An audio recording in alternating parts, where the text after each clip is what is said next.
Hi friends, இன்றைக்கி நான் உங்களுக்காக நிறைய ட்விஸ்ட்டு கலந்த ஒரு சூப்பரான படத்தை எடுத்துக்கிட்டு வந்திருக்கிறேன். இந்த படத்தோட பேரு தான் த வீக்கெண்ட் அவே. இந்த படத்தோட ஒன்லைன் சொல்கிறேன் கேளுங்க. இந்த படத்தோட ஹீரோயின் அந்த வீக்கெண்டை என்ஜாய் பண்ணுறதுக்காக அவளோட ஃப்ரெண்டு வீட்டுக்கு வராங்க. வீட்டுக்கு வந்த 2 நாள்லேயே அந்த ஃப்ரெண்டு இறந்து போயிடுறா. அதுவும் மர்மமான முறையில் இறந்து போயிடுறா. யார் இந்த கொலை பண்ணது அப்படின்னு தேடிக்கிட்டு இருக்கிற இந்த ஹீரோயின் என்ன பண்ணுறாங்கன்னா, யாருக்கும் தெரியாமல் அந்த ஃப்ரெண்டோட ஃபோனை எடுத்து அந்த ஃப்ரெண்டோட ஃபேஸை வச்சு அன்லாக் பண்ணி உள்ள பாக்குறாங்க. பார்த்த நம்ம ஹீரோயினுக்கு பயங்கரமான ஷாக். அப்படி அதுல என்ன இருந்துச்சு, அந்த கொலையை யாரு தான் பண்ணிருப்பாங்க அப்படிங்கறத நம்ம படத்துக்குள்ள போய் பார்த்து தெரிஞ்சுக்கலாம். சரி, வாங்க நம்ம படத்துக்குள்ள போலாம். படத்தோட ஸ்டார்டிங்ல நம்ம ஹீரோயினை காமிக்கிறாங்க. ஒரு டாக்ஸில அவளோட ஃப்ரெண்டை பார்க்க போய்கிட்டு இருக்கிறா. ஸோ ஆக்சுவலா நம்ம ஹீரோயினுக்கு கல்யாணமாகி குழந்தை எல்லாம் இருக்கும். ஸோ இப்போ இங்க போறாங்கன்னா வீக்கெண்ட்ன்றதால ரொம்ப நாளா மீட் பண்ணணும்னு நினைச்சுக்கிட்டு இருக்கிற அவளுடைய காலேஜ் க்ளோஸ் ஃப்ரெண்டை பார்க்க தான் போய்கிட்டு இருக்காங்க. ஸோ போகும்போது என்னன்னா, இந்த டாக்ஸிக்காரர் நம்ம ஹீரோயின் கிட்ட ரொம்ப நல்லா பேசுறாரு. இவங்களும் நல்லா ஜோலியா பேசிட்டு அந்த இடத்துக்கு வந்துடுறாங்க. ஸோ இவங்க வெளியில வந்ததுமே அந்த டாக்ஸி டிரைவர் வந்து, மேடம் நீங்க இங்க புதுசா வந்திருக்கீங்கல்ல, உங்களுக்கு ஏதாவது வெளியில போகணும்னா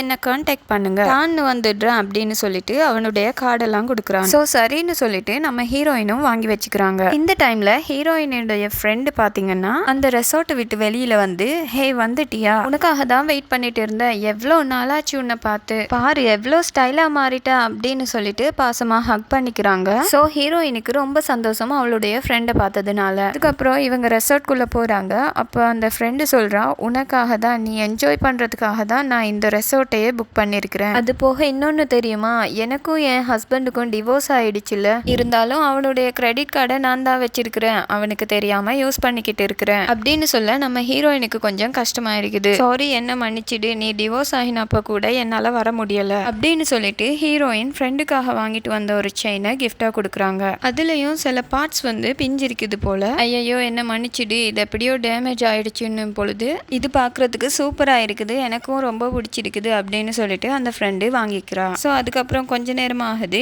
ஈவினிங் என்ஜாய் பண்ணலாம்னு வெளியில கிளம்பலாம் அப்படின்னு சொல்லிட்டு ரெடி ஆகிக்கிட்டு இருக்கிறாங்க. அப்ப நம்ம ஹீரோயினுக்கு அவளுடைய ஹஸ்பண்ட் வந்து வீடியோ கால் பண்றாரு. அதுல அவர் தான் குழந்தைய பார்த்துக்கிட்டு இருக்கிற மாதிரியும், ரொம்ப நாள் கழிச்சு ஃப்ரெண்டை பார்க்க போயிருக்கிற, நல்லா என்ஜாய் பண்ணிட்டு வா சரியா அப்படின்ற மாதிரி பேசிக்கிட்டு இருக்கிறாரு. உடனே அந்த ஃப்ரெண்டு இங்க வரும். அவருடைய ஹஸ்பண்ட் வந்து கொஞ்சம் சைலண்டா மாறிடுறாரு. சரி நீங்க என்ஜாய் பண்ணுங்க அப்படின்னு சொல்லிட்டு அவர் போனை கட் பண்ணிடுறாரு. ஆக்சுவலா என்னன்னா, இவரும் இவரோட ஒய்ஃபும் அந்த ஃப்ரெண்டும் 3 பேரும் ஒரே காலேஜ்ல தான் படிச்சிருப்பாங்க. ஸோ அதனால இவங்க 2 பேருக்கும் பழக்கம் இருக்கும். பட் இடையில ஏதோ பிரச்சனை போல, அதனால இவங்க 2 பேரும் பெருசா பேசிக்கிறது இல்ல. இப்ப நம்ம ஹீரோயினும் அவங்களோட ஃப்ரெண்டும் என்ஜாய் பண்றதுக்காக வெளியில கிளம்புறாங்க. ஸோ அப்போ அந்த ரெசார்ட்டுடைய மேனேஜர் வராரு. அவர் இவங்களோட ரொம்ப நல்லா பேசுறாரு. இவங்களும் பேசிட்டு அப்படியே வெளியில வராங்க. இப்போ அந்த ஃப்ரெண்டு ஹீரோயினை ரொம்ப பெரிய ஹோட்டலுக்கு கூட்டிட்டு போறாங்க.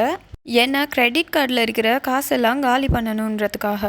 ஸோ அதே மாதிரியே அங்கே வந்து ரொம்ப நல்ல காஸ்ட்லியான ஃபுட்டெல்லாம் ஆர்டர் பண்ணுறாங்க. அப்போ நம்ம ஹீரோயின் ஃப்ரெண்டு கிட்ட கேட்குறா, உனக்கும் ஹஸ்பண்டுக்கும் என்னதான் ஆச்சு, ஏன் டிவோர்ஸ் பண்ணீங்க, அதெல்லாம் பெரிய கதை, சரி அதை விடு, உன்னுடைய குடும்ப வாழ்க்கையெல்லாம் எப்படி போய்கிட்டு இருக்குது, உன்னுடைய ஹஸ்பண்ட் உன்கிட்ட கரெக்டாக இருக்கானா எப்படி அப்படின்னு கேட்கும்போது, எப்போவாவது சின்ன சின்ன சண்டை வரதான் செய்யும், இருந்தாலும் அட்ஜஸ்ட் பண்ணி போய்கிட்டு இருக்கோம். என்னது அட்ஜஸ்ட் பண்ணிட்டு போய்கிட்டு இருக்கியா, இங்கே பாரு நம்ம அடுத்தவங்களுக்கு இந்த மாதிரிலாம் இருக்கக்கூடாது, உனக்கும் பிடிக்கலனா டிவோர்ஸ் பண்ணிடு அப்படின்னு ஃப்ரெண்டு நிறைய அட்வைஸ் பண்ணிக்கிட்டு இருக்கா. நம்ம ஹீரோயினும் அட சும்மா இருமா நீ வேற அப்படின்னு பேசிக்கிட்டு இருக்கும்போது அந்த ஃப்ரெண்டுக்கு ஒரு கால் வருது. இவளும் கால் அட்டென்ட் பண்ணி பேசுறா. பார்த்தா யார் கூடயோ சண்டை போட்டுக்கிட்டு இருக்கா. அதே டைம்ல இந்த வெயிட்டர் பாத்தீங்கன்னா அந்த கிரெடிட் கார்டை காமிச்சு, இந்த கிரெடிட் கார்டு வந்து லாக் ஆகிருக்குது, ஒர்க் பண்ண மாட்டேங்குது அப்படின்னு சொல்றாரு. ஸோ அந்த ஃப்ரெண்டுக்கும் தெரிய வருது, அவன் தான் இப்படி பண்ணிருப்பான், அவனுடைய கார்டை யூஸ் பண்றது அவனுக்கு தெரிஞ்சிருக்கும், அதனாலதான் பிளாக் பண்ணிருப்பான் அப்படின்னு புலம்பிட்டு இருக்க. சரி விடு, ஒன்னும் பிரச்சனை இல்ல, நம்ம காசை ஷேர் பண்ணிக்கலாம் அப்படின்னு ஹீரோயின் பே பண்ண வரும்போது, இல்ல இது என்னுடைய ட்ரீட், ஸோ நானே பே பண்ணிடுறேன், நான் தானே உன்னை கூட்டி வந்தேன், ஸோ நானே பே பண்ணிடுறேன் அப்படின்னு சொல்லிட்டு பே பண்றாங்க. சரி வா, பக்கத்துல ஒரு கிளப் இருக்குது, நம்ம அங்க போய் நல்லா என்ஜாய் பண்ணலாம், நல்லா சரக்கு அடிக்கலாம் அப்படின்னு சொல்லிட்டு 2 பேரும் கிளம்புறாங்க. போகும்போது அந்த டாக்ஸிக்காரர் தான் வர சொல்லிட்டு கூப்பிட்டு போறாங்க. இப்ப அந்த டாக்ஸிக்காரரை பார்த்து அந்த ஹீரோயின், உங்க சொந்த ஊர் என்னது, ஏன் இங்க ஒர்க் பண்ணிக்கிட்டு இருக்கீங்க அப்படின்ற மாதிரி கேட்க, அதுவா மேடம், எனக்கு சொந்த ஊர் சிரியா, அங்க கொஞ்சம் வாரா இருக்குன்றதால இங்க வந்து செட்டில் ஆயிட்டேன், இங்க ஏதோ போய்கிட்டு இருக்குது அப்படின்ற மாதிரி பதில் சொல்றான். பதிலுக்கு ஹீரோயினும், நானும் இந்த மாதிரி அமெரிக்கா தான், இருந்தாலும் ஒரு 15 வருஷமா லண்டன்ல இருக்கிறேன் அப்படின்னு ஹீரோயின் அவளுடைய கதையை சொல்லிட்டு வந்துகிட்டு இருக்க, அந்த கிளப்பும் வந்துடுச்சு. ஸோ ஹீரோயினும் அந்த ஃப்ரெண்டும் உள்ள போறாங்க. உள்ள பார்த்தா நிறைய பேர் பயங்கரமா பார்ட்டி பண்ணிட்டு இருக்காங்க. அதுலயும் 2 பசங்களை காமிக்கிறாங்க. அந்த 2 பசங்களோடையும் இந்த ஹீரோயினுடைய ஃப்ரெண்டு ஜாலியா பேச ஆரம்பிக்கிறாங்க. ட்ரிங்க்ஸ் எல்லாம் ஊத்தி கொடுக்குறாங்க. இப்போ அந்த ஃப்ரெண்டு ஹீரோயினை பார்த்து, இங்க பாரு, இவங்க 2 பேரும் செம்ம அழகா இருக்கிறாங்கல்ல, வேணா இன்னைக்கு நைட்டு நம்ம இவங்க கூட டைம் ஸ்பெண்ட் பண்ணலாமா அப்படின்னு கேட்கும்போது, அதெல்லாம் முடியாது, எனக்குன்னு ஒரு ஹஸ்பண்ட் இருக்காரு, அவருக்கெல்லாம் தெரிஞ்சா அவ்வளவுதான் அப்படிங்கும் பொழுது, அவருக்கு தான் தெரிய போறது கிடையாது இல்ல, இன்னைக்கு ஒரு நாளைக்கு தானே, ஒரு நாளைக்கு என்ஜாய் பண்ணு அவ்வளவுதான் அப்படின்னு பேச, அதே சமயத்துல அந்த 2 பசங்களும் இவங்களுக்கு நல்லா ட்ரிங்க்ஸ் ஊத்தி கொடுக்குறாங்க. ஹீரோயினும் வேற வழி இல்லாம ட்ரிங்க்ஸ் பண்ண ஆரம்பிக்கிறாங்க. ஹேங் ஓவர்ல இந்த ஃப்ரெண்டு, வா நம்ம அபார்ட்மெண்ட்டுக்கு போகலாம் அப்படின்னு சொல்றது மட்டும் நம்ம ஹீரோயினுக்கு கேக்குது. அப்படியே இந்த சீனும் கட் ஆகுது. அடுத்த நாள் காலையிலேயே நம்ம ஹீரோயின் பாத்தீங்கன்னா செம்ம ஹேங் ஓவர்ல கண்முழிக்கிறாங்க. தலையெல்லாம் வலிக்குது, இருந்தாலும் சே நேத்து என்னதான் ஆச்சோ, தெரியாதனமா ட்ரிங்க்ஸ் பண்ணிட்டோம் அப்படின்னு புலம்பிக்கிட்டு இந்த ஃப்ரெண்டோட பேரை சொல்லி கூப்பிடுறா. ஆனா அந்த ஃப்ரெண்டு ரெஸ்பாண்ட் பண்ற மாதிரியே இல்ல, வீட்டுல இருக்கிற மாதிரியும் தெரியல. உடனே பாத்ரூம்ல எல்லாம் தேடி பாக்குறங்க. ஆனா அந்த ஃப்ரெண்டை காணவே காணோம். எங்க போறேன்னா சொல்லிட்டு தானே போவா, என்ன ஆகிருக்கும் இவளுக்கு அப்படின்னு தேடி பார்க்கும்போது உடைஞ்ச கண்ணாடி கிளாஸும் அது பக்கத்துல ரத்தமும் இருக்கிறத பாக்குறாங்க. உடனே பயந்து போய் இவங்க யோசிக்க ஆரம்பிக்கிறாங்க, ஒருவேளை அந்த 2 பசங்களும் இந்த அபார்ட்மெண்ட்டுக்கு வந்திருப்பாங்களோ அப்படின்ற மாதிரி லைட்டா குழப்பத்தோட அவளுடைய ஹஸ்பண்டுக்கு கால் பண்றா. சோ அவரை பாத்தீங்கன்னா, இங்க பாரு, அவளை பத்தி தான் உனக்கு தெரியும்ல, காலேஜ்ல இருந்தே அப்படிதானே, அவ அப்படி எவன் கூடயாவது பேச போயிருப்பா, கண்டிப்பா அவ வந்துடுவா அப்படின்ற மாதிரி சொல்ல, என்னங்க நீங்க இப்படி பேசுறீங்க, சரி இருங்க நான் எப்படியாவது தேடி பாக்குறேன் அப்படின்னு சொல்லிட்டு இவங்க அந்த மேனேஜர் கிட்ட வந்து, சார் என் ஃப்ரெண்ட் எங்கேயாவது பாத்தீங்களா அப்படின்னு கேக்குறாங்க. நான் உன் ஃப்ரெண்ட் எல்லாம் பார்க்கல, ஆனா இங்க 2 பேருக்கு மட்டும்தான் அலவுட், நீங்க நேத்து 2 பசங்களையும் கூட்டிட்டு வந்திருந்தீங்க, நேத்து அவங்க தங்கியிருந்தாங்கல்ல, ஸோ அதுக்கும் காசை கொடுங்க அப்படின்ற மாதிரி அவரு திட்டிக்கிட்டு இருக்காரு. சரிங்க இதோ வந்துடுறேன் அப்படின்னு சொல்லிட்டு நம்ம ஹீரோயின் என்ன பண்றாங்கன்னா, நேரா போலீஸ் ஸ்டேஷனுக்கு போறாங்க பயத்துல. அங்க போலீஸ்காரர் கிட்ட, சார் காலையில இருந்து என்னோட ஃப்ரெண்டை காணோம், நேத்து நைட்டு நாம வீட்டுக்கு வந்தோம், கொஞ்சம் ஹேங் ஓவர்ல இருந்தோம், எங்க போனான்னே தெரியல, என்னம்மா உளறிக்கிட்டு இருக்கிற, 24 மணி நேரம் டைம் கொடு, அவளே வந்துடுவா அப்படிங்கிற மாதிரி சொல்லி கேஸை எடுத்துக்க மாட்டேன்னு சொல்லிட்டாரு. ஸோ இதனால மறுபடியும் ஹஸ்பண்டுக்கு கால் பண்ணி, இப்ப என்னங்க பண்றது, என் ஃப்ரெண்டை வேற காணோமே அப்படின்னு கேட்கும்போது, இங்க பாரு, நம்ம குழந்தைய நான் தனியா பாத்துக்கிட்டு இருக்க, நீ எப்ப வருவ, சீக்கிரமா கிளம்பி வா, அவ எங்கேயாவது போயிருப்பா, வந்துடுவா அப்படின்னு சொல்றாரு. கொஞ்சம் வெயிட் பண்ணுங்க, நான் என் ஃப்ரெண்டை கண்டுபிடிச்சிடுறேன், அவ இங்க எங்கேயாவது தான் இருப்பா, பார்க்கலாம் அப்படின்னு சொல்லிட்டு போனை கட் பண்ணிடுறா. அடுத்து என்ன பண்றாங்கன்னா, அவங்க நேத்து ஒரு கிளப்புக்கு போயிருப்பாங்கல்ல, அங்க போய் விசாரிச்சா ஏதாவது தெரிய வரும் அப்படின்னு சொல்லி ஒரு டிரைவர் நம்பர் கொடுத்தாரு, அவரையும் கூப்பிட்டுட்டு அந்த கிளப்புக்கு போறாங்க. அந்த டிரைவர் கொஞ்சம் நல்லவரா இருக்கிறதால நம்ம ஹீரோயினுக்கு ஹெல்ப் பண்ண ஒத்துக்கிட்டாரு. ஸோ இவங்க 2 பேரும் கிளப்புக்கு வந்து அந்த கிளப்புடைய மேனேஜர் கிட்ட, நேத்து நானும் என் ஃப்ரெண்டும் இந்த கிளப்புக்கு வந்தோம், அங்க இந்த மாதிரி ஒரு 2 பசங்களை பார்த்தோம், ஸோ அது போக என் ஃப்ரெண்டு வேற காணாம போயிட்டான், உங்களுக்கு அந்த பசங்களை பத்தி ஏதாவது தெரியுமா அப்படின்னு கேட்கும்போது தான் அவர் சொல்றாரு, அந்த 2 பசங்களா, அவங்க வந்து மேல் ஸ்குவாட், இந்த மாதிரி கிளப்புக்கு வரவங்களை என்டர்டெயின் பண்றதுக்காக தான் அவங்க இருக்கிறாங்க, அதுவும் அவங்கள உங்க ஃப்ரெண்டு தான் கூட்டிட்டு வந்திருக்கணும் அப்படின்ற மாதிரி சொல்ல ஹீரோயினுக்கு ஷாக் ஆகுது. இருந்தாலும் அப்படி இப்படின்னு விசாரிச்சுட்டு அந்த பசங்களுடைய நம்பரையும் வாங்கிக்கிறாங்க. ஸோ அதுக்கப்புறம் இந்த 2 பசங்களையும் கூப்பிட்டு வச்சு விசாரிச்சா ஏதாவது தெரிய வந்துடும் அப்படின்னு சொல்லி ஒரு இடத்துல அந்த 2 பேருக்காக வெயிட் பண்ணிட்டு இருக்காங்க. அப்படி வெயிட் பண்ணிட்டு இருக்கும்போது, ஆமாங்க உங்களுக்கு ஃபேமிலி இல்லையா அப்படின்னு கேட்கும்போது, ஆமா எனக்குன்னு ஒரு வைஃப் இருந்தா, இந்த சிரியால வார் நடந்ததால அவ இறந்து போயிட்டா அப்படின்னு சோகமா அந்த டிரைவர் சொல்லிட்டு, ஆமா உங்களுடைய ஃபேமிலியை பத்தி சொல்லுங்க அப்படின்னு கேட்கும்போது, அதுவா என்னுடைய ஹஸ்பண்டும் என் ஃப்ரெண்டும் நானும் ஒரே காலேஜ்ல தான் படித்தோம், சொல்லப்போனா எனக்கே என் ஹஸ்பண்டை என் ஃப்ரெண்டு மூலமா தான் தெரியும், அதுக்கப்புறமா தான் நாம 2 பேரும் கல்யாணம் பண்ணிக்கிட்டோம், அதுக்கப்புறமா என் ஃப்ரெண்டும் ஒருத்தரை கல்யாணம் பண்ணிக்கிட்டா, இருந்தாலும் அது செட் ஆகல அப்படின்னு சொல்லி டிவோர்ஸ் பண்ணிக்கிட்டா அப்படின்னு இவளுடைய சோக கதைகளை சொல்லிக்கிட்டு இருக்கும்போது அந்த 2 பசங்களும் அங்க வந்துடுறாங்க. அங்க வந்து அந்த டிரைவரை பார்த்துட்டு அப்படியே ஹீரோயினை பார்த்ததுமே அங்கிருந்து பயந்து ஓட ஆரம்பிச்சிடுறாங்க. ஸோ இது மூலமா இவங்க 2 பேருக்கும் ஏதோ சம்மந்தம் இருக்கு அப்படின்னு புரிஞ்சுக்கிட்ட ஹீரோயின் சீக்கிரமா அவங்கள புடிங்க அப்படின்னு சொல்ல வேக வேகமா அந்த டிரைவரும் அவங்கள துரத்துறாரு. இருந்தாலும் ஒருத்தன் தப்பிச்சு ஓடிட்டான். தப்பிச்சிட்டான், ஒருத்தன் மட்டும் வசமா மாட்டிக்கிட்டான். அவனை போட்டு அடி அடின்னு அடிச்சு அந்த பொண்ணு எங்க அப்படின்னு பயங்கரமா விசாரிக்கும் போது அவனும் பயந்துகிட்டு, சார் சார் எங்களுக்கு ஒண்ணுமே தெரியாது, அவங்க நேத்து நைட்டு கூப்பிட்டாங்கன்னு தான் அந்த அபார்ட்மெண்ட்டுக்கு போனோம். ஆனா அவங்க அசந்த சின்ன கேப்ல நம்ம அவங்களுடைய பேக்கையும் கொஞ்சம் பொருளையும் ஆட்டை போட்டு வந்துட்டோம். அந்த பேக்கையும் பொருட்களையும் எங்க வித்தோம் அப்படின்றத சொல்லிடுறோம், எங்களை விட்டுடுங்க, எங்களுக்கு ஒண்ணுமே தெரியாது அப்படின்னு பயங்கரமா கெஞ்சுறாரு. சோ இவனுக்கு இதுக்கு மேல எதுவுமே தெரியாதுன்றதால அவனை விட்டுட்டு அந்த பேக் கொடுத்த இடத்துக்கு போய் அந்த பேக்கையும் வாங்கிடுறாங்க. சோ இந்த பிரச்சனை கொஞ்சம் பெருசா போறதால மறுபடியும் போலீஸ் ஸ்டேஷனுக்கு போய் கம்ப்ளைண்ட் கொடுக்கலாம் அப்படின்னு சொல்லிட்டு ஹீரோயின் போறாங்க. சோ இப்போ அந்த போலீஸ் ஸ்டேஷன்ல ஒரு லேடி போலீஸ் இருக்காங்க. இவங்க தான் ஹெட் ஆஃபீஸர் போல. சோ இவங்க கிட்ட நம்ம ஹீரோயின் சொல்றாங்க, நேத்து நைட்ல இருந்து என்னோட ஃப்ரெண்டை காணோம், எங்க போனாங்கன்னே தெரியல அப்படின்னு பயத்திலேயே சொல்றாங்க. என்னங்க நீங்க இவ்வளவு பொறுப்பு இல்லாம எப்ப வந்து சொல்றீங்க அப்படின்னு கேட்க, இல்லைங்க நான் அப்பவே வந்து போலீஸ் கிட்ட சொன்னேன், அவங்க தான் 24 மணித்தியாலம் கழிச்சு தான் கேஸ் எடுப்போம் அப்படின்னு சொன்னாங்க. அப்படிங்கும்போது இந்த ஹெட் போலீஸுக்கு ரொம்பவே கோவம் வருது. அந்த போலீஸ் ஆஃபீஸரை போட்டு பயங்கரமா திட்டிட்டு மறுபடியும் ஹீரோயின் கிட்ட என்னாச்சு அப்படிங்கறத தெளிவா சொல்லுங்க அப்படின்னு கேக்குறாங்க. ஹீரோயினும் நடந்த எல்லாத்தையும் அவங்க கிட்ட சொல்லிட்டு அப்படின்னு சொல்லிட்டு அந்த பேக்கையும் கொடுக்குறாங்க. ஆனா அந்த பேக்குக்குள்ள இருந்த செல்போனை மட்டும் இவங்க எடுத்து வச்சுக்கிறாங்க. போக இந்த 2 பசங்களை பத்தியும் எல்லாத்தையும் இவங்க கிட்ட சொல்லிடுறாங்க. அதனால அவங்க பாத்தீங்கன்னா, என்னது பசங்களா அபார்ட்மெண்ட்டுக்கு கூப்பிட்டீங்களா, அப்படின்னா நீங்க என்ன பண்ணீங்க, உங்களை நாங்க டெஸ்ட் எடுக்கணும் அப்படின்னு சொல்லிட்டு ஹீரோயினை டெஸ்ட் எடுக்கிறதுக்காக ஹாஸ்பிட்டலுக்கு கூட்டி வராங்க. அதுக்கான ரிசல்ட் வந்து ஒரு நாள் கழிச்சு தான் தெரியும் போல. சரி நம்ம சீக்கிரமா இன்வெஸ்டிகேட் பண்றோம் அப்படின்னு சொல்லி ஹீரோயினை அனுப்பி வைக்கிறாங்க. இங்க நம்ம ஹீரோயின் என்ன பண்றாங்கன்னா, இந்த ஃப்ரெண்டோட எக்ஸ் ஹஸ்பண்ட் இருப்பார் இல்லையா, அவருக்கு கால் பண்ணி இந்த மாதிரி நேத்துல இருந்து என்னுடைய ஃப்ரெண்டை காணோம், உனக்கு ஏதாவது கண்டெக்ட் பண்ணாலா, ஆமா நீ தானே நேத்து நைட்டு அவளை பயங்கரமா திட்டின அப்படின்னு கேட்கும்போது, என்ன பேசுற நீ, நான்லாம் அவகிட்ட பேசி 1 மாசத்துக்கு மேல ஆகுது, அவகிட்ட நான் சொல்ல போனா பேசவே கூடாது, லோயர் மூலமா தான் பேசுறேன்னா பேசணும், கிரெடிட் கார்டை பத்தியும் எனக்கு எதுவுமே தெரியாது, நான் அவள்கிட்ட பேசல, நீ அவளை பத்தி எல்லாம் கவலைப்படாத, அவளை பத்தி தான் உனக்கு தெரியும்ல, யார் கூடயாவது பேச போயிருப்பா, சீக்கிரமா வந்துடுவா பாரு அப்படின்னு இவன் சொல்ல நம்ம ஹீரோயினுக்கு என்ன பண்றதுன்னு தெரியல. அதே குழப்பத்தோட இப்ப அபார்ட்மெண்ட்டுக்கு போனா அப்படியே பாத்தீங்கன்னா அந்த மேனேஜர் அந்த ஹீரோயினுடைய ரூம்ல இருக்கிற எல்லா திங்ஸையும் வெளியில கொண்டு வந்துட்டு இருக்காரு. சார் என்ன பண்றீங்க, நாம இன்னும் செக் அவுட்டே பண்ணலன்னும் பொழுது, இங்க பாருங்க உங்களுடைய டைம் முடிஞ்சு போச்சு, இப்ப அந்த ரூமை வேறொருத்தர் புக் பண்ணி இருக்காங்க, சோ அவங்களுக்காக இந்த ரூமை ரெடி பண்ணி கொடுக்கணும், அதனால நீங்க கிளம்புங்க அப்படின்னு சொல்லும் போது, இல்ல என்னால கிளம்ப முடியாது, எனக்கு இன்னும் கொஞ்சம் ஒர்க் இருக்குது, சோ நான் இங்க இருந்துட்டு தான் போவேன் அப்படிங்கும் பொழுது, கீழே ஒரே ஒரு ரூம் மட்டும் தான் அவைலபிளா இருக்குது,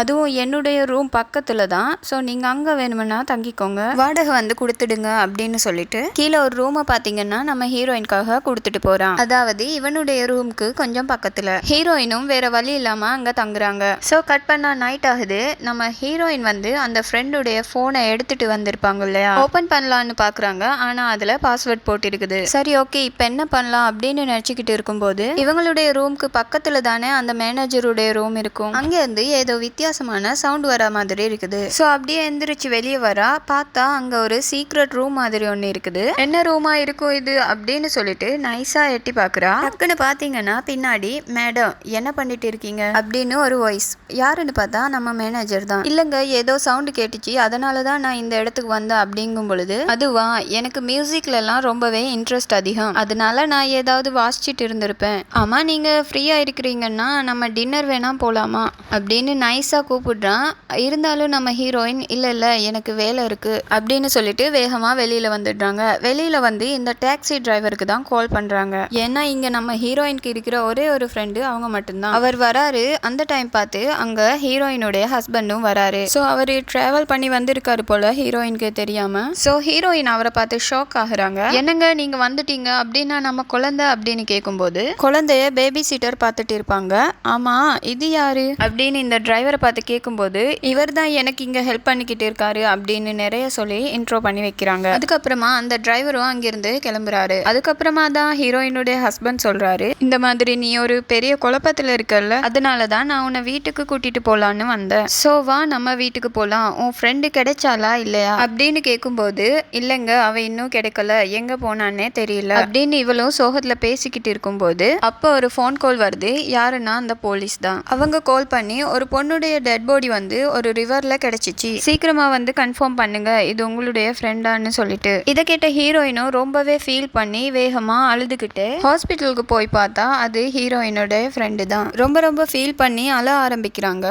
அப்ப அவங்க என்ன சொல்றாங்கன்னா, இவங்க இந்த மாதிரி தற்கொலை பண்ணிக்கிட்டாங்களா இல்ல யாராவது கொலை பண்ணி போட்டாங்களான்றது நம்ம போஸ்ட்மார்ட்டம் பண்ணதுக்கு அப்புறம் தான் தெரியும். ஸோ அதுக்கு கொஞ்சம் டைம் ஆகும் அப்படிங்கிற மாதிரி சொல்ல நம்ம ஹீரோயினும் பாத்தீங்கன்னா அழுதுகிட்டே அப்படியே அங்கிருந்து வீட்டுக்கு வந்துடுறாங்க. ஸோ வீட்டுக்கு வந்ததுமே இந்த ஹஸ்பண்ட் பாத்தீங்கன்னா அவரும் ஃபீல் பண்ணி அழ ஆரம்பிக்கிறாரு. உடனே என்னாச்சுங்கிற மாதிரி கேட்கும்போது, இல்ல எனக்கும் அவ ஃப்ரெண்டா தானே இருந்தாலும் ஒரு சண்டேல நான் அவகிட்ட பேசுறதையே விட்டுட்டேன். இப்ப அவ இல்லைன்னு தெரிஞ்சதுமே எனக்கு ரொம்ப கஷ்டமா இருக்குது. நான் தான் இந்த விஷயத்த ரொம்ப சீரியஸாவே எடுக்கல அப்படின்னு சொல்லிட்டு ரொம்பவே ஃபீல் பண்ணி அழுறாரு. அப்புறமா ஹீரோயின் தான் வந்து அவங்கள சமாதானப்படுத்துறாங்க. ஸோ அப்படியே கட் பண்ணா அடுத்த நாள் காலையில ஆகுது. ஹஸ்பண்ட் முழிச்சதுமே நம்ம ஹீரோயின் கிட்ட, வா இங்க இருந்து நம்ம போயிடலாமா, இங்கே ஏகப்பட்ட பிரச்சனையா இருக்குது, நீயும் இங்கே ரொம்ப கஷ்டப்பட்டுக்கிட்டே இருக்க அப்படின்னு கேட்கும்போது, இல்லைங்க நான் இங்கே இருந்து தான் ஆகணும், நீங்கள் வேணா போங்க, நான் சீக்கிரமாக வந்துடுறேன், நீங்கள் போய் நம்ம குழந்தைய பார்த்துக்கோங்க அப்படின்னு சொல்ல இந்த ஹஸ்பண்டும் சரின்னு சொல்லிட்டு அவர் அப்படியே கிளம்பிடுறாரு. அடுத்ததான் நம்ம ஹீரோயின் அவளுடைய ஃப்ரெண்டுடைய பாடியை பார்க்கறதுக்காக ஹாஸ்பிட்டலுக்கு போறா. அப்பதான் அவர் சொல்றாரு, இந்த மாதிரி உங்களுடைய ஃப்ரெண்டை கொலை பண்ணி தான் ஆத்துல போட்டிருக்காங்க அப்படின்ற மாதிரி சொல்ல நம்ம ஹீரோயின் ரொம்பவே ஃபீல் பண்றாங்க. ஸோ இவங்களுக்கு கொஞ்சம் தனிமையா இருக்கட்டும் அப்படின்னு சொல்லிட்டு அங்க இருந்தவர் வெளியில போறாரு. அதுக்கப்புறமா நம்ம ஹீரோயின் அந்த பேக்ல இருந்து எடுத்த அந்த ஃப்ரெண்டுடைய போனை அவளுடைய ஃபேஸ்ல வச்சு அன்லாக் பண்றாங்க. அதுல அன்லாக் பண்ணி பார்த்துக்கிட்டே வந்திருக்கும் போது அதுல அந்த ஃப்ரெண்டு யாரோ ஒருத்தரோட அதிகமா பேசியிருக்கிறது தெரிய வருது. உடனே பாத்ரூம்குள்ள போய் யாரா இருக்கும் அப்படின்னு நல்லா நம்பர் எல்லாம் நோட் பண்ணி பார்க்கும்போது தான் தெரிய வருது அது வேற யாரும் கிடையாது, நம்ம ஹீரோயினுடைய ஹஸ்பண்ட் தான். அவ்வளவுதான் மிரண்டு போயிடுறா. மெசேஜ் எல்லாம் ரீட் பண்ணி பாக்குறா. பார்க்கும்போது தான் தெரியுது ரெண்டு பேருக்கும் அஃபேர் இருந்திருக்குன்னு. ஸோ ரொம்ப ரொம்ப ஃபீல் பண்றாங்க. நான் எவ்வளவு உண்மையா இருந்தேன், எனக்கு இப்படி துரோகம் பண்ணிட்டானே அப்படின்னு சொல்லி பயங்கரமா ஃபீல் பண்ண ஆரம்பிக்கிறாங்க. அதுக்கப்புறமா அந்த ஆஃபீஸரும் நம்ம ஹீரோயினை கூப்பிட்டு இன்வெஸ்டிகேட் பண்றாங்க. அவங்க என்ன சொல்றாங்கன்னா, இந்த மாதிரி ரெண்டு பசங்கன்னு சொன்னீங்கல்ல, அவங்கள அடிச்சு கூட விசாரிச்சு பார்த்தாச்சு, ஆனா அவங்க இந்த கொலை பண்ண மாதிரி தெரியல. ஸோ உங்களுக்கு யார் மேலேயாவது சந்தேகம் இருக்கா அப்படின்னு கேட்கும்போது அவங்க எதையுமே சொல்ல மறைச்சிடுறாங்க. அதுக்கப்புறமா நம்ம ஹீரோயினை வீட்டுக்கு அனுப்பி வச்சிடுறாங்க. வீட்டுக்கு அனுப்பும் போதே நம்ம ஹீரோயினுடைய பாஸ்போர்ட் எல்லாத்தையும் வாங்கி வச்சிடுறாங்க. ஏன்னா இந்த கேஸ் முடிகிற வரை அவங்க எங்கேயும் போயிடக்கூடாதுன்றதுக்காக. அது போக நம்ம ஹீரோயின் வீட்டுக்கு வந்ததுமே அங்க மேனேஜர் இருப்பார் இல்லையா, அவங்கிட்ட இந்த போலீஸ் ஆஃபீஸர் ஏதோ பேசிக்கிட்டு இருக்கிற மாதிரி தெரியுது. ஹீரோயினும் இவங்க என்ன பேசிக்கிட்டு இருக்காங்க அப்படின்றத பாத்துக்கிட்டே வரா. இவங்க பேசுற லாங்குவேஜ் வந்து இந்த ஹீரோயினுக்கு புரியல. அப்புறமா நம்ம ஹீரோயின் வீட்டுக்கு வந்ததுமே அந்த ஃப்ரெண்டோட எக்ஸ் ஹஸ்பண்டுக்கு கால் பண்றா. கால் பண்ணி உண்மையை சொல்லு, உனக்கு என் ஹஸ்பண்டுக்கும் உன்னுடைய ஒய்ஃபுக்கும் எஃப்ஐஆர் இருக்குன்னு தெரிய வரும்போது தானே நீ அவளை டிவோர்ஸ் பண்ண அப்படின்னு கேட்கும்போது, ஆமா உண்மைதான், எனக்கு இதெல்லாம் முன்னாடியே தெரியும், ஆனா அந்த டைம் நீ பிரெக்னண்டா இருந்த, அதனாலதான் நான் உன்கிட்ட எதுவுமே சொல்லல அப்படின்ற மாதிரி சொல்ல. ஸோ இவளும் சோகத்துல போனை கட் பண்ணிடுறா. அடுத்தது இதை பத்தி நம்ம ஹஸ்பண்ட் கிட்ட கேட்டே ஆகணும்னு சொல்லிட்டு வேகமா அவளுடைய ஹஸ்பண்டுக்கே கால் பண்ணிடுறா. கால் பண்ணி கேட்கும்போது அவரு, என்ன பேசுற நீ, அப்படிலாம் கிடையாது அப்படின்ற மாதிரி நிறைய சொன்னாலுமே நம்ம ஹீரோயினுக்கு தான் ப்ரூஃப் இருக்கு இல்லையா. ஸோ அதெல்லாம் சொல்லும்போது, உண்மைதான், என்னை மன்னிச்சிடு, நான் தெரியாம பண்ணிட்டேன், அதுக்கப்புறமா நான் அவகிட்ட பேசவே இல்லை அப்படின்ற மாதிரி சொல்லிடுறான். ஏன்னா அந்த மெசேஜ்லயும் பாத்தீங்கன்னா ரெண்டு பேரும் கடைசியா சண்டை போட்ட மாதிரி தான் இருந்திருக்கும். அங்கிருந்து அப்படியே கட் பண்ணிட்டு இப்ப நம்ம ஹீரோயினுக்கு ரொம்பவே தலைவலிக்குது. என்னுடைய ஹஸ்பண்டை எனக்கு இப்படி துரோகம் பண்ணிட்டானே அப்படின்னு சொல்லிட்டு சோகமா அப்படியே தூங்கிடுறாங்க. கட் பண்ணா அடுத்த நாள் காலையில பாத்தீங்கன்னா அந்த ஆபீசர் நம்ம ஹீரோயினை பாக்குறதுக்காக வீட்டுக்கே வராங்க. வீட்டுக்கு வந்து அப்படியே இன்வெஸ்டிகேட் பண்ணணும் அப்படின்னு சொல்லி கூட்டிட்டு போயிடுறாங்க. அங்க வந்து என்ன கேக்குறாங்கன்னா, நீங்க தானே உங்களுடைய ஃப்ரெண்டை கொலை பண்ணீங்க அப்படின்னு கேட்கும்போது, என்னங்க சொல்றீங்க, நான் ஏன் என்னுடைய ஃப்ரெண்டை கொலை பண்ண போறேன், நான் கொலை பண்ணியிருந்தேன்னா நான் ஏன் உங்ககிட்ட கம்ப்ளைண்ட் பண்ண போறேன் அப்படின்னு கேட்கும்போது, உங்களுடைய ஹஸ்பண்டுக்கும் அந்த ஃப்ரெண்டுக்கும் இடையில எஃப்ஐஆர் இருந்திருக்கிறது உங்களுக்கு தெரிய வந்திருக்குது, அதனாலதான் நீங்க கொலை பண்ணிருக்கீங்க அப்படின்னும் போது, என்னங்க பேசுறீங்க நீங்க, அதெல்லாம் எனக்கு நேத்து தான் தெரிய வந்துச்சு, சும்மா இஷ்டத்துக்கு பேச ஆரம்பிக்காதீங்க அப்படின்னு நம்ம ஹீரோயினும் பதிலுக்கு பேச ஆரம்பிக்கிறா. ஸோ அந்த போலீஸ் ஆஃபீஸரும் சரி ஓகே நம்ம கொலைகாரனை கூடிய சீக்கிரமா கண்டுபிடிச்சிடுவோம் அப்படின்னு சொல்லிட்டு ஹீரோயினை அனுப்பி வச்சிடுறாங்க. இங்க வீட்டுக்கு வந்ததுக்கு அப்புறம் நம்ம ஹீரோயினுக்கு ஃபுல்லாவே யோசனையாவே இருக்குது. எப்படி நமக்கு தெரிஞ்சது உடனே போலீஸுக்கு தெரிஞ்சது அப்படின்னு சொல்லிட்டு உடனே அவ நினைச்சு பாக்குறா, அந்த போலீஸ் ஆஃபீஸர் மேனேஜர் கிட்ட ஏதோ பேசிக்கிட்டு இருப்பாரு இல்லையா, அது என்னவா இருக்கும் அப்படின்னு சொல்லிட்டு இவளுடைய ரூம் ஃபுல்லா செக் பண்ணி பாக்குறா. பார்த்தா இவளுடைய ரூம்ல ஒரு இடத்துல ஹிடன் மைக் கொண்டு வச்சிருக்காங்க. சோ இது மூலமா தான் அவங்க ஹீரோயின் பேசுறதெல்லாம் கேட்டிருப்பாங்க. உடனே ஹீரோயினுக்கு இப்ப ரொம்ப ரொம்பவே சந்தேகம் வர ஆரம்பிக்குது. இவ அந்த மேனேஜர் கிட்ட பேசுற மாதிரி பேசி அவன் ஒரு சீக்ரெட் ரூம் மாதிரி வச்சிருந்தான் இல்லையா, அந்த ரூமுடைய சாவியை நம்ம ஹீரோயின் அவருக்கு தெரியாம எடுத்துடுறாங்க. அப்புறமா அதை எடுத்துட்டு வந்து நம்ம ஹீரோயின் அதை ஓபன் பண்ணி உள்ள வந்து பார்த்தா உள்ள பாத்தீங்கன்னா ஏகப்பட்ட மானிட்டர் இருக்குது. எதுக்காகன்னு பாத்தீங்கன்னா இந்த அபார்ட்மெண்ட்ல நிறைய ரூம் இருக்கும் இல்லையா, அந்த ரூம்ஸ்ல எல்லாம் ஹிடன் கேமரா இவன் வச்சிருப்பான். ஹிடன் கேமரா வச்சு அவங்க அந்த ரூம்ல என்னென்ன பண்றாங்கன்றத இவன் இங்க இருந்து பாத்துக்கிட்டு இருந்திருக்கான் போல. இதெல்லாம் பார்த்து நம்ம ஹீரோயின் மிரண்டு போறாங்க. இவன் ஒரு சைக்கோவா அப்படின்னு சொல்லி ஷாக் ஆகுறாங்க. அப்ப யோசிக்கிறாங்க, அன்னைக்கு அந்த டைம்ல நம்ம ரூம்ல ரெக்கார்ட் ஆகின கேமராவும் இருக்கும் அப்படின்னு சொல்லிட்டு வேக வேகமா அந்த டேட்க்கு போய் ஏதாவது ரெக்கார்ட் ஆயிருக்கா அப்படின்னு பார்த்தா அந்த ரெண்டு பசங்க வந்து நம்ம ஹீரோயினை தூக்கி வந்து பெட்ல வைக்கிறாங்க. அவங்க வந்து நிறைய திருட ஆரம்பிக்கிறாங்க. சோ இத வந்து அந்த பாதி மயக்கத்துல இருக்கிற இவளோட ஃப்ரெண்டு பார்த்து வேகமா வந்து டே என்னடா பண்றீங்க அப்படின்ற மாதிரி பிடிக்க வரா. அதுக்குள்ள பாத்தீங்கன்னா அவங்க அந்த பொண்ணை தள்ளி விட்டுட்டு அப்படியே ஓடிடுறாங்க. இவ்வளவு அவங்கள பிடிக்க வரதுக்காக ஓடி வரும்போது தெரியாதனமா ஒரு கிளாஸ் பாட்டில மிதிச்சிடுறா. அதனால அவங்களுடைய கால்ல இருந்து ரத்தம் வர ஆரம்பிக்குது. இருந்தாலும் அவங்கள விடக்கூடாது அப்படின்னு சொல்லிட்டு வேகமா வெளியில போறா. வெளியில வந்து ஒரு டாக்ஸி ஏறி போறா. போனவ கொஞ்ச நேரம் கழிச்சு ஒரு கார்ல வந்து இறங்குறா. அப்படி காருக்குள்ள இருந்து வந்தவ உள்ள யாரையோ பயங்கரமா திட்டிட்டு அப்படியே அபார்ட்மெண்ட்குள்ள போயிடுறா. சோ இதெல்லாம் நம்ம ஹீரோயின் பாக்குறாங்க. பார்த்துட்டு யாரா இருக்கும் அது, என்ன கார் இது அப்படின்னு சொல்லிட்டு கார் நம்பரை நோட் பண்ணி வச்சுக்கொள்றா. அந்த வீடியோல இன்னொரு டாக்ஸி போயிருக்கும். அந்த டாக்ஸி காரனையும் விசாரிச்சா ஏதாவது தெரிஞ்சு கொள்ளலாம் அப்படின்னு சொல்லிட்டு அடுத்த நாளே அந்த டாக்ஸி காரனை விசாரிக்க போறாங்க. அதுவும் அந்த இவங்களுடைய ஃப்ரெண்டான டிரைவர் கூட போறாங்க. ஸோ அதே மாதிரி எப்படியோ கண்டுபிடிச்சி அந்த டாக்ஸி டிரைவர் கிட்டேயும் போறாங்க. அவர்கிட்ட நம்ம ஹீரோயின் அவளுடைய ஃப்ரெண்டோட போட்டோவை காட்டி, நீங்க இந்த பொண்ணை ஒரு நாள் நைட்டு ட்ராப் பண்ணீங்கல்ல, அது எந்த இடத்துல அப்படின்னு கேட்கும்போது இவரும் அந்த போட்டோவை நல்லா பார்த்துட்டு இந்த பொண்ணு வந்து இவங்களுடைய பேக்கை 2 திருடங்க திருடிட்டாங்க அப்படின்னு சொல்லிட்டு போலீஸ் ஸ்டேஷன்ல தான் விட சொன்னா. நான் விட்டுட்டு கிளம்பிட்டேனே அப்படின்ற மாதிரி சொல்ல நம்ம ஹீரோயினுக்கு குழப்பமா இருக்குது. என்னது போலீஸ் ஸ்டேஷன்ல விட்டாரா? அப்புறம் எதுக்கு அந்த போலீஸ்காரர் இத பத்தி பேசவே இல்ல? ஒருவேளை அவருக்கும் இதுக்கும் ஏதாவது சம்பந்தம் இருக்குமோ, அதனாலதான் அவர் அன்னைக்கு கேஸ் எடுக்கலையா அப்படின்னு யோசிச்சுட்டு இருக்கும்போது டக்குன்னு அங்க போலீஸ் கார் எல்லாம் வருது. இப்பதான் ஹீரோயின் அந்த காருடைய நம்பரை பாக்குறாங்க. ஷாக் ஆகுறாங்க.